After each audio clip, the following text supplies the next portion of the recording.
Assalamualaikum warahmatullahi wabarakatuh. A'udzubillahi minasyaitonirrajim. Bismillahirrahmanirrahim.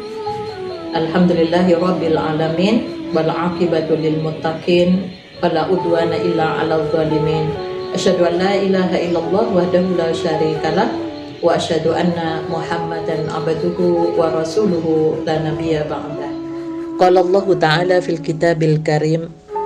A'udzu billahi minasyaitonir rajim. Ya ayyuhalladzina amanu stajibu lillahi walir rasuli idza da'akum lima yuhyikum wa'lamu annallaha yahulu bainal mar'i wa qalbihi wa annahu ilaihi tuhsyarun.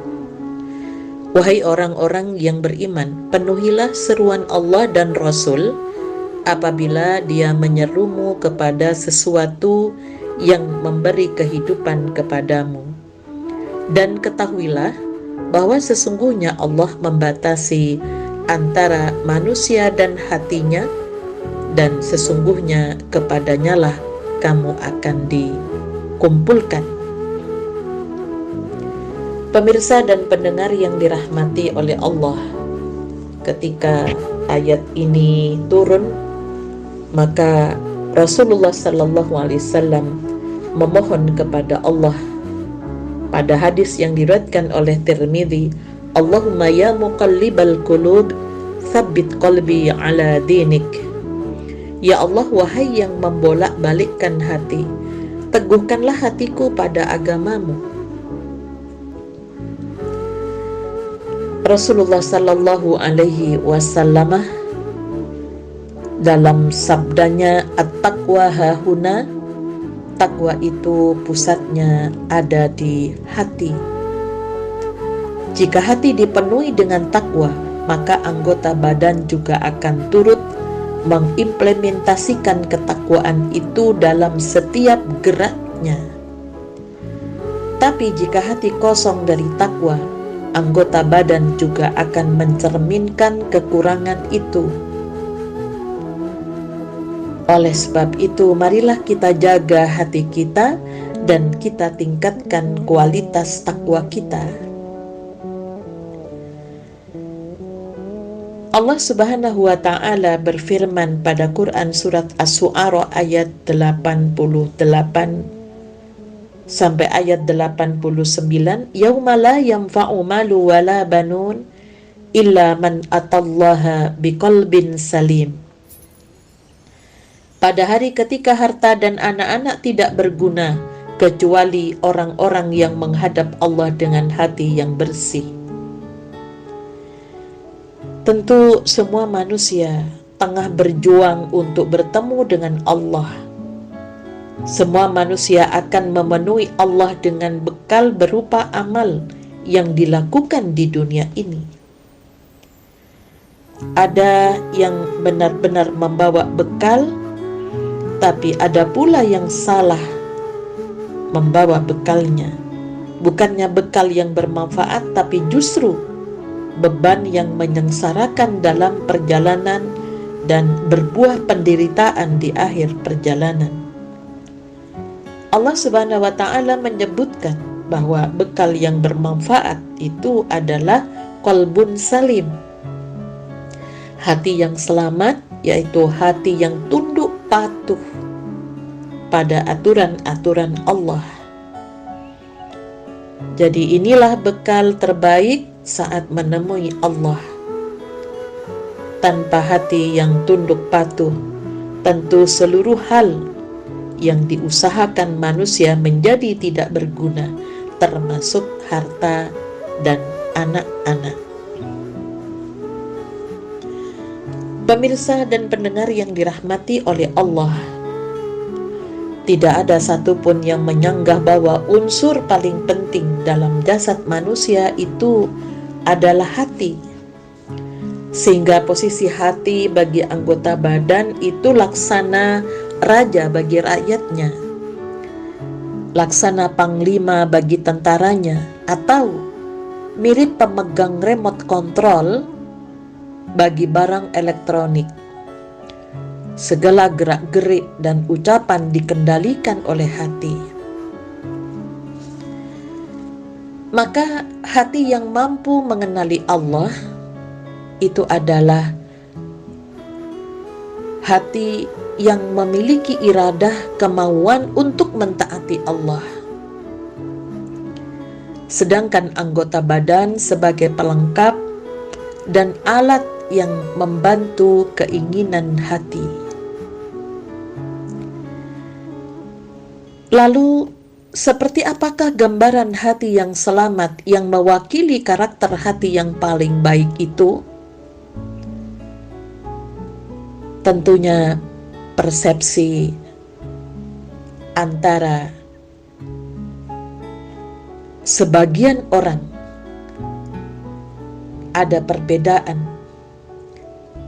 Ada yang memahami bahwa orang yang memiliki hati yang baik itu adalah orang yang tidak memiliki musuh, tidak memiliki pantangan, bisa berbaur dengan siapapun, toleran kepada apapun, berkawan dengan kelompok manapun.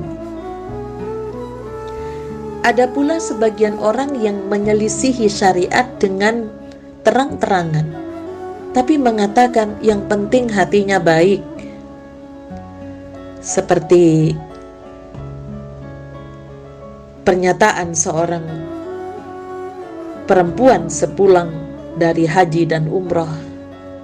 Ia kembali membuka auratnya, melepas kerudungnya dengan alasan yang penting hatinya berhijab. Ini adalah jawaban yang hanya layak diutarakan oleh orang yang hatinya terhijabi dari kebenaran. Karena bukti kebaikan hatinya adalah tunduk dengan syariat yang dibawa oleh Rasulullah Sallallahu Alaihi Wasallam, di mana Allah lewat Rasulnya mengharuskan perempuan untuk menutup auratnya, untuk berhijab dari laki-laki yang bukan mahramnya. Maka hati yang dikatakan selamat itu hati yang baik akan tercermin dalam seluruh aktivitas batin yang dibuktikan dengan aktivitas lahiriahnya. Hati yang selamat itu adalah hati yang selamat dari segala syahwat yang menyelisihi perintah Allah dan larangannya. Hati yang selamat dari pemahaman-pemahaman yang menyesatkan dan merusak iman, atau yang disebut syubhat. Pemirsa dan pendengar yang dirahmati oleh Allah, bahwa semua kesesatan dan maksiat itu bersumber dari dua penyakit hati.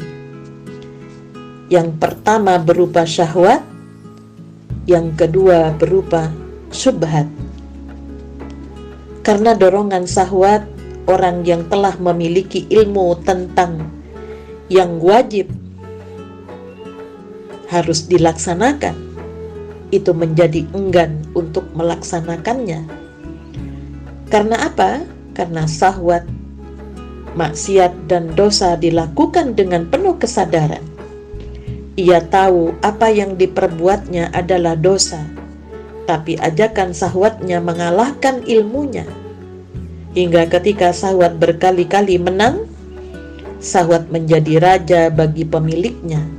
Apa yang menjadi pilihannya adalah pilihan syahwatnya. Dan apa yang dikerjakan adalah order dari syahwatnya. Sehingga hawa nafsu pun sebagai Tuhannya. Sebagaimana firman Allah pada Quran surat Al-Jasiyah ayat 23, afara'aita man ittakhadha ilahahu hawahu wa adallahu Allahu ala ilmin wa khatama ala sam'ihi wa qalbihi wa ja'ala ala basarihi gishawatan faman yahdihi min ba'dillah afala tadhakkarun. Maka pernahkah kamu melihat orang yang menjadikan hawa nafsunya sebagai Tuhannya dan Allah membiarkannya sesat berdasarkan ilmunya? Dan Allah telah mengunci mati pendengaran dan hatinya dan meletakkan tutupan atas penglihatannya. Pemirsa dan pendengar yang dirahmati oleh Allah, Malik bin Dinar mengatakan bahwa Allah menciptakan malaikat dengan menyertakan akal tanpa syahwat. Allah juga menciptakan binatang dengan menyertakan syahwat tanpa akal. Lalu Allah menciptakan manusia dengan menyertakan akal dan syahwat. Maka barang siapa yang akalnya mengalahkan syahwatnya, ia lebih mulia dari malaikat. Adapun barang siapa yang hawa nafsunya selalu mengalahkan ilmunya, ia lebih hina dari binatang. Maka pemilik qalbun salim, hati yang tunduk, hati yang selamat dari penyakit syahwat, jika menyukai dan mencintai, ia menyukai dan mencintai karena Allah. Jika membenci, ia akan membenci karena Allah. Jika ia memberi, ia akan memberi karena Allah. Atau jika menolak, ia akan menolak karena Allah. Tentunya tidak hanya sampai di situ, ia bersihkan diri dari ketundukan dan berhukum kepada syariat yang dibawa oleh Rasulullah sallallahu alaihi wasallam. Adapun tentang penyakit syubhat, itu adalah penyakit yang menimpa pemahaman. Hal itu bisa disebabkan karena keliru dalam memilih sumbernya, atau dari sumber yang benar namun salah cara mengambilnya, sehingga hasil akhirnya adalah keyakinan sesat, pemikiran yang menyimpang, dan amalan-amalan yang bernilai tidak sejalan dengan aturan-aturan Allah. Penyakit ini sangat fatal karena dari sinilah penyimpangan bermula, sementara pelakunya menganggapnya telah berbuat yang paling baik. Allah Subhanahu wa Ta'ala mengingatkan kita pada Quran surat Al-Kahfi ayat 103-104. Qul hal nunabbi'ukum bil akhsarina a'mala alladzina dhalla sa'yuhum fil hayatid dunya wa hum yahsabuna annahum yuhsinuna sun'a. Katakanlah Muhammad, apakah akan kami beritahukan kepadamu tentang orang-orang yang paling merugi perbuatannya, yaitu orang yang telah sia-sia sesat perbuatannya dalam kehidupan dunia ini, sedangkan mereka menyangka bahwa mereka berbuat sebaik-baiknya. Hati yang selamat akan mengambil dari sumber yang bersih, yaitu Al-Quran dan Sunnah, lalu mengambilnya dengan cara yang benar pula, sehingga memahami agama secara benar adalah sangat menentukan untuk dapat beragama secara tepat. Apabila faham agama kita tidak benar, maka kita tidak akan dapat mengamalkan agama yang betul. Untuk memahami agama secara tepat, kita harus mempunyai dasar yang benar dalam memahami agama. Sebagaimana firman Allah pada Quran surat Al-Isra, wa bil haqqi anzalnahu wa bil haqqi nazala wa ma arsalnaka illa mubasysyiran wa nadhira. Karena kebenaran semata-mata telah kami turunkan, yaitu Al-Quran dan Al-Hadis itu turun, dan tidaklah kami mengutus kamu kecuali sebagai pembawa berita gembira dan pemberi peringatan. Pemirsa dan pendengar yang dirahmati oleh Allah, sahabat Rasulullah Abdullah bin Mas'ud mengingatkan kita, sesungguhnya kalian nanti akan mendapatkan suatu kaum, mereka mengklaim sedang mengajak kalian kepada Al-Quran, padahal sesungguhnya mereka telah membuangnya di belakang punggung mereka. Maka hindarilah tindakan melampaui batas, berlebih-lebihan di dalam beragama, sehingga yang tidak diperintahkan itu malah dikerjakan, kemudian yang diperintahkan ditinggalkan. Maka hendaklah kalian berpegang kepada ilmu dan juga berpegang kepada pemahaman yang telah dicontohkan oleh Rasulullah pada para sahabatnya. Pemirsa dan pendengar yang dirahmati oleh Allah, untuk menjaga hati kita, Allah Subhanahu wa Ta'ala mengajarkan doa kepada kita pada Quran surat Ali Imran ayat 8. Rabbana la tuzigh qulubana ba'da idh hadaitana wa hab lana min ladunka rahmah innaka antal wahhab. Ya Tuhan kami, jangan Engkau palingkan hati kami sesudah Engkau memberinya petunjuk, dan berilah kami dari sisi Engkau rahmat, karena sesungguhnya Engkau adalah Zat yang Maha Pemberi. Pemirsa dan pendengar yang dirahmati oleh Allah, tentunya kita berharap dan harus berusaha agar memiliki hati yang selamat, yang dikenal dengan qalbun salim, terhindar dari penyakit yang mencemari